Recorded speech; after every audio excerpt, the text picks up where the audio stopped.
بسم الله الرحمن الرحیم. نن ورځ به موږ وایو چې جاواسکرېپټ څه شی ده. دا مو لومړی لیکچر ده. په دې لومړی لیکچر کې موږ په جاواسکرېپټ باندې بحث کوو. نو وایو چې جاواسکرېپټ څه شی ده. یوازې د جاواسکرېپټ په پیژندنه باندې نن موږ خبره کوو.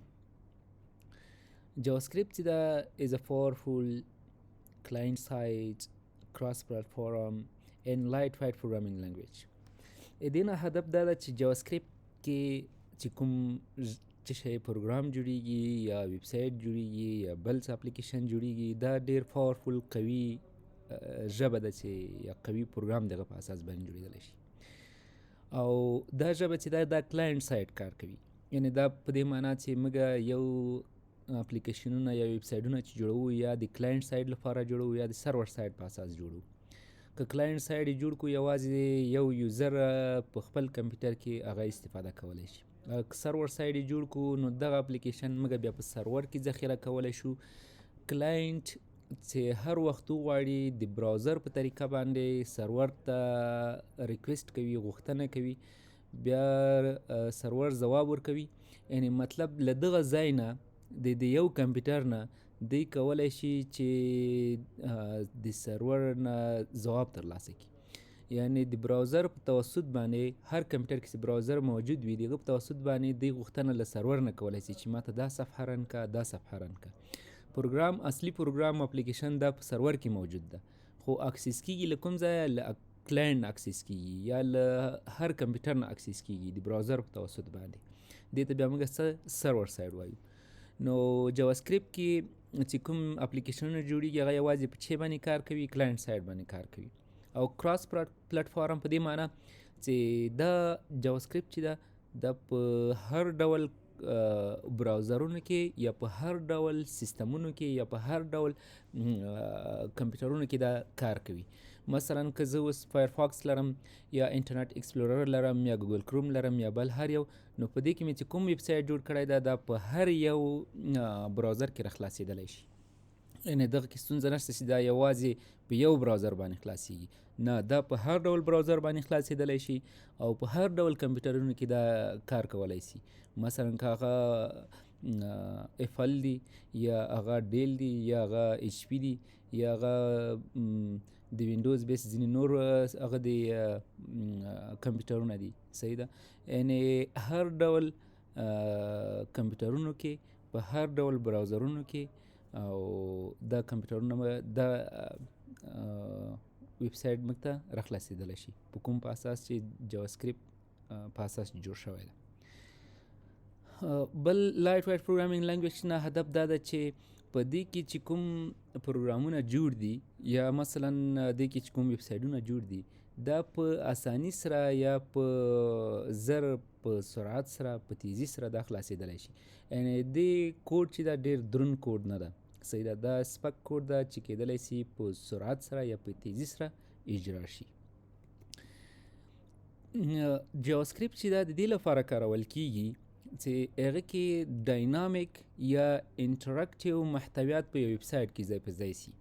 یعنې په ویب سایټ کې موږ جاواسکرېپټ د دې لپاره کاروو چې یو ډاینامیک حالات هلته موجود اوسي او یا انټراکټیو محوروي محتویات هلته موجود اوسي. دا ډاینامیک یا انټراکټیو به تاسې وروسته هم پوه شئ چې دا ډاینامیک او انټراکټیو نه مفهوم څه شی ده، صحیح ده. دا په راتلونکي سلایډ کې انشاءالله وایو. که اوس یې وایو دا بیا تکراري موضوع راځي او وخت ضایع کېږي. دا له دې لپاره استفاده کېږي دا جاواسکرېپټ چې دې په اساس باندې انیمیشنونه رامنځته شي. مثلا که هغه ټیکسټ انیمیشن ده یا ګرافیک انیمیشن ده یا ایمیج انیمیشن ده یا بل خو د دې په توسط باندې موږ کولی شو چې داسې انیمیشنونه رامنځته کړو چې یا ټیکسټ حرکات وکړي، صحیح ده، یو رقم ډیزاین یا لی آوټ موږ دې ته ورکړو، او یا موږ ایمیجونو یا تصویرونو ته داسې یو مومنټ یا حرکتونه ورکړو چې هغه یو انیمیشن وړاندې کوي، صحیح ده. نو یا ګراف ته یا ځینې نور ګرافونه وي، شیفونه وي، شکلونه وي، دې ته موږ داسې حرکات ورکوو یا انیمیشنونه ورکوو چې هغه د یو یوزر لپاره څه شی کېږي، انټرسټینګ وي، دلچسپ وي. نو دغه انیمیشنونه د چا په توسط باندې کېدلی شي؟ د جاواسکرېپټ په توسط باندې کېدلی شي. یا د جاواسکرېپټ په توسط باندې فارم ولیډیشن رامنځته کېدلی سي. فارم ولیډیشن نه مفهوم څه شی ده؟ مثلا که څوک یو ټکس باکس لري، په دې ټکس باکس کې وایي چې زه دلته یوازې نمبر داخلوم، صحیح ده. نو کله چې یوزر نمبر داخلوي نو هغه ته اجازه ورکوي، خو که دی تورې یا حرفونه داخلوي بیا هغه ته اجازه نه ورکوي. یعنې دلته یو ولیډیشن رامنځته شوی ده. یا یو څوک وایي چې زه هلته په ټکس باکس کې چې کله لیکنه کومه دا د پاسورډ په شکل باندې باید ستوري وښودل شي، نو بیا هغه هم موږ کولی شو مثلا هغه ته هم داسې ولیډیشن ورکولی شو چې دلته چې هره لیکنه کېږي یوازې د سټیریک په شکل باندې راوړل شي، صحیح ده، یعنې پټ دی راوړل شي. یا مثلا یو ټکس باکس ده، په ټکس باکس کې زه وایم چې دلته د یوازې 4 حروفونه ځای په ځای سي، صحیح ده. یا مثلا یو فایل زه راوړم، وایم چې دلته یوازې پی ډی اف فایل راوړل شي، یوازې د جی پی جي فایل راوړل شي، او یوازې د 3 ام بي فایل راوړل شي، یا 4 ام بي فایل یوازې راوړل شي. دې نه اضافي نور ته اجازه نه ورکوي، یوزر ته اجازه نه ورکوي چې دوی په خپل سر باندې هلته یو کار وکړي. کوم رقم اصول چې تا ورته وضع کړي دي همغه اصول ته اپلای کېږي، او نور یوزر په خپله خوښه بیا څه نشي کولی. دې ته موږ څه وایو؟ فارم ولیډیشن وایو. او بل چې ده ریل ټایم اپډیټ. تاسو وایئ چې پوهېږئ چې ریل ټایم اپډیټ څه شی ده؟ مثلا په کله چې زه یو ویب سایټ یا بل اپلیکیشن جوړ کړم، هغه د اپلیکیشن یا د ویب سایټ د اجرا کېدو په حالات کې چې کوم پروسس روان دي هغې ته موږ ریل ټایم اپډیټس وایو. مثلا زه ویب سایټ کاروم، د ویب سایټ د کارولو په وخت کې ماته هلته ټایم هم بدلیږي، ټایم هم چینج کېږي، ټایم هم روان ده. دا ټایم چې روان ده ما یو هغه ورته ورکړی ده، هلته لیبل ورته ورکړی، په هغه لیبل کې مثلا ټایم ده، ټایم ماته ښکاري. نو دا ټایم چې چینج کېږي دا ریل ټایم اپډیټس دي، صحیح ده. یا زه د هغه په وخت کې د ویب سایټ د کارونې په وخت کې یو ټکسټ ماته ښکاره کېږي، صحیح ده، یا یو ماته میسیج ښکاره کېږي، یو ماته الرټ ښکاره کېږي، یا ماته یو تصویر ښکاره کېږي د لارښوونې په خاطر، ګایډ په خاطر باندې. دغه ټول ته موږ څه وایو؟ ریل ټایم اپډیټ وایو. چې کله زه پروګرام کاروم، د پروګرام په وخت کې مسلسل همغه تکرار لري، جریان لري. نو جاواسکرېپټ د دې لپاره په لنډ ډول بیا وایم، جاواسکرېپټ د دې لپاره کارول کېږي چې د هغه په توسط باندې کېدلی سي انیمیشنې جوړ شي، فارم ولیډیشنې جوړ شي، یا ریل ټایم اپډیټس خاصیتونه دې کې اضافه شي، یا د دې نه وغیره نور داسې یو څه په دې کې اضافي سي چې هغه د یوزر د استعمال لپاره زړه راښکونکی وي، ښه وي، تر څو د هغه ایکسپیرینس هلته اضافي شي. جاواسکرېپټ چې ده دا د دې لپاره ډیزاین شوې وه چې په HTML صفحو کې انټراکټیو حالات رامنځته کړي. تاسو ته پاسه ما یادونه وکړه چې انټراکټیو موږ وروسته هم وایو، صحیح ده. یو سلایډ مو دې لپاره موږ مشخص کړی ده. انټراکټیو خو دلته بیا هم لږ یادونه کوم. کله چې زه کلیک کوم په شی باندې، صحیح ده، یا یو عمل اجرا کوم، د عمل د اجرا کېدو په حالت کې ماته یو بل ځواب راکوي، صحیح ده، ماته دغه ویب سایټ ځواب راکوي. کله چې زه یو عمل اجرا کوم، مثلا کلیک کوم، بټن باندې کلیک کوم، موس خوروم، یا بل یو کار کوم، د دې کار په هغه کې په متقابل ماته یو بل عمل اجرا کوي.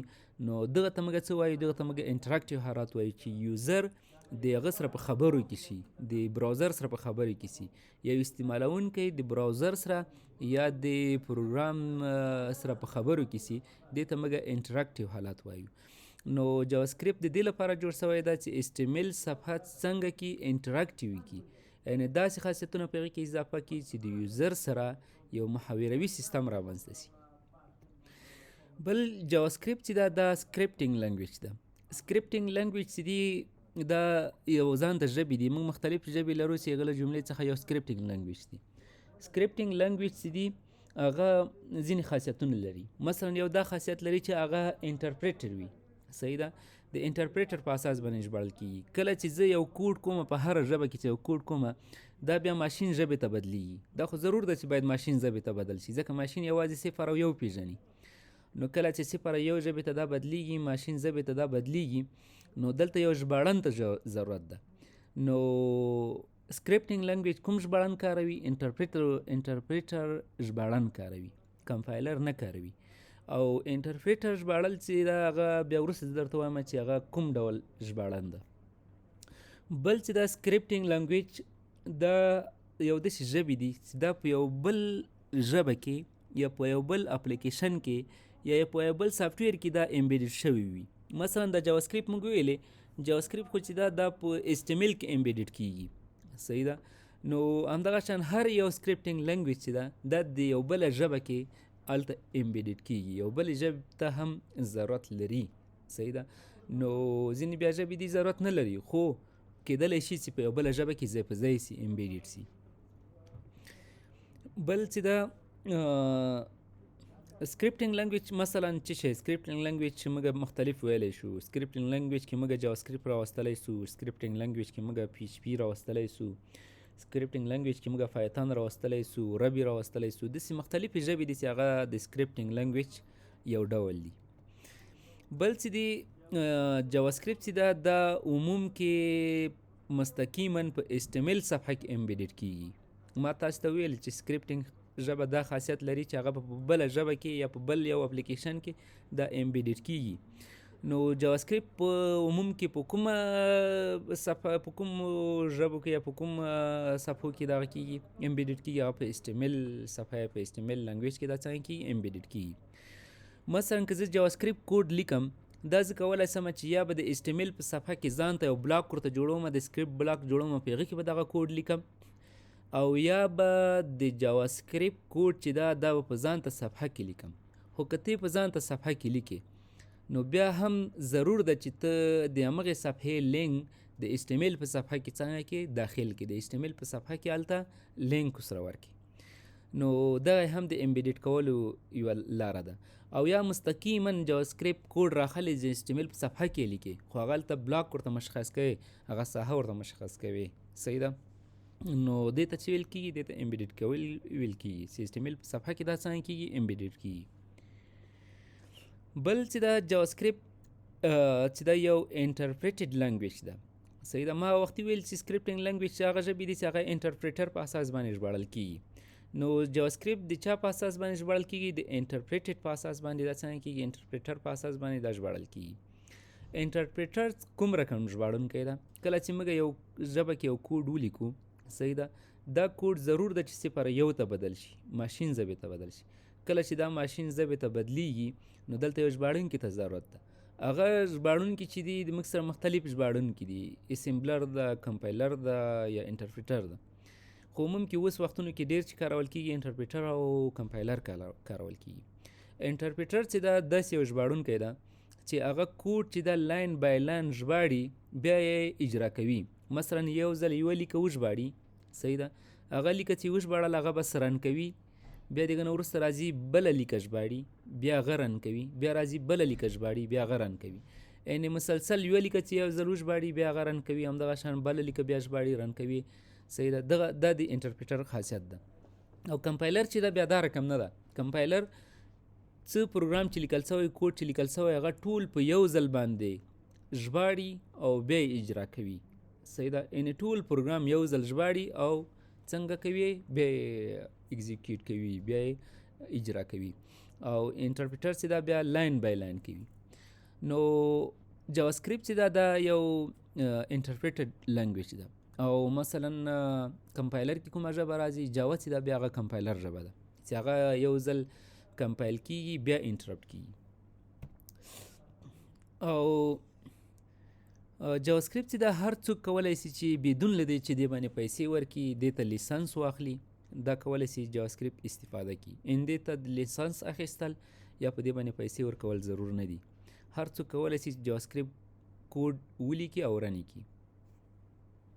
اوس راځو وایو چې جاواسکرېپټ د څه لپاره استفاده کېږي، یعنې په کومو ځایونو کې موږ د جاواسکرېپټ نه استفاده کولی شو یا د څه لپاره موږ کولی شو چې جاواسکرېپټ استفاده کړو. لومړی یې دې لپاره موږ کولی شو چې جاواسکرېپټ استفاده کړو چې تر څو یو په ویب سایټ کې انټراکټیو خاصیت رامنځته شي. دا مخکې موږ ویلي چې انټراکټیو څه شی ده. انټراکټیو کله چې یو یوزر یو عمل اجرا کوي، هغه عمل ته عکس العمل ښودل کېږي، صحیح ده، یا عمل ته ځواب ورکول کېږي، دې ته انټراکټیو خاصیتونه وایي. صحیح ده. مثلا یو یوزر د کلیک کوي په بټن باندې، کله چې دی کلیک وکړي هلته یو بل عمل اجرا کیږي، یا یو بله صفحه خلاصیږي، یا یو میسیج خلاصیږي، یو الرټ خلاصیږي، او یا یو بل عمل اجرا کیږي. صحیح ده. یا کله یو څوک لیکنه کوي چې کله لیکنه شروع کړي هلته دته یو ګایډ ښکاره کیږي. صحیح ده. یو لارښوونه ښکاره کیږي چې ته باید لیکنه په دې ډول وکړې، یا یو شی ورته ښودل کیږي چې ته یوازې دلته باید نمبر داخل کړې، یا یوازې ته باید دلته حروف داخل کړې، داسې یو میسیج ورته ښکاره کیږي. یا د ماوس د حرکت سره یو څه شی نور چې په حرکت راځي، یعنی یو ځواب د ماوس د حرکت په اساس باندې یو بل ځواب هلته ورکول کیږي. نو دغه ته څه ویل کیږي؟ دې ته انټراکټ ویل کیږي، تر څو د یوزر استعمالونکی او د ویب سایټ یا د براوزر یا د یو بل اپلیکیشن د دې ترمنځ د خبرو طرز جوړ سي، د خبرو یوه طریقه جوړه شي، د محاوروي یوه طریقه جوړه سي. دې ته انټراکټیو خاصیتونه ویل کیږي چې دا د چا په اساس باندې کیږي؟ دا د جاواسکرېپټ په اساس باندې کیږي. نو د دې په اساس باندې موږ کولی شو چې ځینې مثلا ایمیج سلایډر هم جوړ کړو، یا ټکسټ هم تغییر کړو. صحیح ده. یا مثلا ځینې شیان ښکاره کړو، ځینې شیان چې د الیمنټونه هغه پټ کړو. دغه ټول کارونه د چا مربوطیږي؟ د انټراکټیو خاصیتونو مربوطیږي چې دا د چا په اساس باندې کولی شو؟ د جاواسکرېپټ په توسط باندې کولی شو. بل چې دا جاواسکرېپټ چې دا هغه هم کولی شو چې سرور سایډ هم استفاده کړو. مو خو مخکې ویلې چې جاواسکرېپټ یوازې د کلاینټ سایډ لپاره استفاده کیږي. صحیح ده. کلاینټ سایډ دا چې یوازې دلته په دې کمپیوټر کې موږ استفاده کولی شو، د سرور نه موږ ځواب نشو ترلاسه کولی د جاواسکرېپټ په توسط باندې. خو اوس نن سبا وختونو کې دا مفکوره چې دا یوازې عموم کې د پیور جاواسکرېپټ لپاره ده، خالص جاواسکرېپټ لپاره ده. خو پیور جاواسکرېپټ چې دا اوس مختلف فریم ورکونه لري. صحیح ده. جاواسکرېپټ بیا مختلف فریم ورکونه لري، تقریبا نن سبا یې فریم ورکونه تر 90-100 پورې شاوخوا رسېدلي دي. مختلف فریم ورکونه لري. نو په دې کې یو فریم ورک دا شی ده چې نوټ جی اس په نامه باندې یادیږي، چې یوازې هغه د دې لپاره استفاده کیږي چې جاواسکرېپټ کوډ د سرور سایډ هم استفاده کیږي، یعنی د ډیټابیس په توسط باندې چې یو ډیټابیس جوړ سي، هغه په سرور کې ذخیره سي او بیا د سرور نه هغه ترلاسه سي، د کلاینټ په توسط باندې د سرور نه ترلاسه سي. یعنی نوټ چې ده دا یو د جاواسکرېپټ یو فریم ورک ده چې د دې په توسط باندې موږ اوس نن سبا وختونو کې کولی شو چې یو ویب سایټ سرور سایډ هم جوړ کړو، یا یو اپلیکیشن سرور سایډ هم جوړ کړو. سیلز دا د چا په توسط باندې کیږي؟ دا د جاواسکرېپټ یو بل فریم ورک ده، د نوټ په نامه باندې د هغه په توسط باندې کیدلی شي. پیور جاواسکرېپټ باندې نشي کیدلی. صحیح ده. پیور جاواسکرېپټ باندې نشي کیدلی، خو د جاواسکرېپټ یو بل فریم ورک ده د نوټ په نامه باندې، د هغه په توسط باندې بیا کیدلی شي چې موږ سرور سایډ اپلیکیشنونه هم جوړ کړو. بل جاواسکرېپټ په توسط باندې موږ کولی شو چې یو موبایل اپلیکیشن جوړ کړو. صحیح ده. نو د جاواسکرېپټ مختلف ځینې نور فریم ورکونه دي چې ما درته ویل چې مختلف فریم ورکونه لري. نو د هغه له فریم ورکونو له جملې نه ځینې فریم ورکونه د ریاکټ په نامه باندې دي، مثلا ځینې فریم ورک د نیټیو په نامه باندې دي، یا د آینیک په نامه باندې دي. دغه ریاکټ نیټیو یا آینیک په دغه فریم ورکونه چې دي د دې په توسط باندې موږ کولی شو چې د موبایل اپلیکیشنونه جوړ کړو. د موبایل لپاره ځینې اپلیکیشنې جوړ کړو چې هغه مختلف موبایلونو لپاره کیدلی شي. مثلا د دې لپاره کیدلی شي چې موږ د انډرایډ بیس، مثلا دا کوم موبایلونه چې انډرایډ اپریټنګ سیسټم کاروي د هغه لپاره هم موږ اپلیکیشنونه جوړ کړو، او هغه موبایلونه چې هغه آی او ایس اپریټنګ سیسټم کاروي د هغه لپاره هم موږ جوړ کړو. مثلا په انډرایډ کې مختلف موبایلونه راځي چې هغه دا کاروي، هوایي ده، سامسنګ ده، نوکیا ده وغیره مختلف موبایلونه دي چې هغه همدغه انډرایډ اپریټنګ سیسټم کاروي. ځینې موبایلونه مثلا لکه آیفون ده یا ایفل کمپنۍ دي، د ایفل کمپنۍ، آیفون کمپنۍ دغه بیا چې د آی او ایس اپریټنګ سیسټمونه کاروي، چې د دغو موبایلونو لپاره موږ د ریاکټ نیټیو او د آیونیک فریم ورکونو په توسط باندې کولی شو چې موبایل اپلیکیشنونه جوړ کړو. او د جاواسکرېپټ په توسط باندې کولی شو چې ډیسکټاپ اپلیکیشنونه هم جوړ کړو. موږ وختي ویلې چې موبایل اپلیکیشنونه د جاواسکرېپټ په توسط جوړولی شو، همدغه شان موږ کولی شو چې د جاواسکرېپټ په توسط باندې ډیسکټاپ اپلیکیشنونه هم جوړ کړو. مثلا د جاواسکرېپټ یو د الکترون ډاټ جی اس په نامه باندې یو فریم ورک ده چې د دغه فریم ورک په توسط باندې موږ کولی شو چې ډیسکټاپ اپلیکیشنونه جوړ کړو. مثلا د میډیسن لپاره ته یو ډیسکټاپ اپلیکیشن جوړوي، د ټیکسي سټیشن لپاره اپلیکیشن جوړوي، یا د نور مختلفو ډیسکټاپ اپلیکیشنونه ته جوړوي د چا په توسط باندې د الکترون فریم ورک په توسط باندې چې دا د جاواسکرېپټ یو فریم ورک ده. یا د جاواسکرېپټ په توسط باندې موږ کولی شو چې ګیمونه هم جوړ کړو. صحیح ده. نو جاواسکرېپټ په اساس باندې داسې ګیمونه جوړولی شو چې هغه براوزر بیسډ وي، یعنې د براوزر په توسط باندې رن سي. د هغه په توسط باندې موږ مختلف ډول ګیمونه جوړولی شو. صحیح ده چې په ګیمونو جوړولو کې جاواسکرېپټ یو څه مشهوره ژبه هم ده. او همدغه شان د جاواسکرېپټ په توسط باندې موږ کولی شو چې روباټیک او یا آی ټي پروجیکټونه ترسره کړو. صحیح ده. هغه پروجیکټونه چې هغه په روباټ کې استفاده کیږي، یا هغه پروجیکټونه چې هغه په آی او ټي کې انټرنیټ آف تھنګ کې استفاده کیږي، موږ د جاواسکرېپټ په توسط باندې څنګه کولی شو جوړولی شو. جاواسکرېپټ یو لیبرري ده، هغه لیبرري چې د جوهاني 5 په نامه باندې یو لیبرري ده. د دغه لیبرري په توسط باندې یا دغه د لیبرري د استعمال په توسط باندې موږ کولی شو چې د آی او ټي انټرنیټ آف تھنګز او یا د روباټیک ځینې پروژې ترسره کړو. صحیح ده. یعنې دا داسې پروژې دي چې هغه هارډویر کنټرولوي. د انټرنیټ آف تھنګز په دې معنی چې د هارډویر یا پرزې یا فزیکي وسایل، په دې وسایلو کې موږ د انټرنیټ نه په استفادې دغه وسایل کنټرول کړو. صحیح ده. دې ته داسې یو کوډ وکړو چې دغه په کوډ په اساس باندې دغه پرزو رهبري کړي، دغه پرزې یا دغه هارډویر چې دی دا رهبري کړي. نو دغه ته څه ویل کېږي؟ دې ته انټرنیټ آف تھنګز وایي. صحیح ده چې دغه د انټرنیټ آف تھنګز یا د پرزو یا د وسایلو، فزیکي وسایلو، الکترونیکي وسایلو، دا موږ په حرکت راولو یا دا موږ رهبري کړو د کوډ په توسط باندې، او یا دا موږ کنټرول کړو. نو دغه کار موږ د جاواسکرېپټ په توسط باندې هم کولی شو چې بیا په جاواسکرېپټ کې موږ کومه لیبرري کاروو؟ د جوهاني 5 په نامه باندې یوه لیبرري کاروو چې دغه لیبرري په توسط باندې موږ کولی شو چې پرزې یا روباټ څنګه کو کنټرول کو. مثلا یو روباټ د موږ سره ده، دا روباټ ده. صحیح. دې روباټ کې خو دا روباټ خو ټول د پرزو نه جوړ ده، فزیکي وسایلو نه جوړ ده. لاس حرکت، د پښو حرکت، د سترګو حرکت یا ځینې نور کارونه اجرا کول. دغه کارونه چې اجرا کوي نو دا خو د کوډ په توسط باندې اجرا کوي.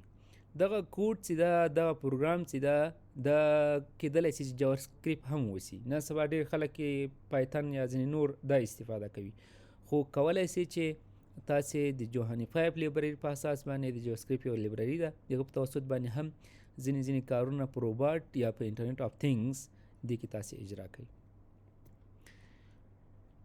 نو دا و د جاواسکرېپټ استعمال چې په کوم ځایونو کې موږ جاواسکرېپټ استفاده کولی شو یا استعمالولی شو.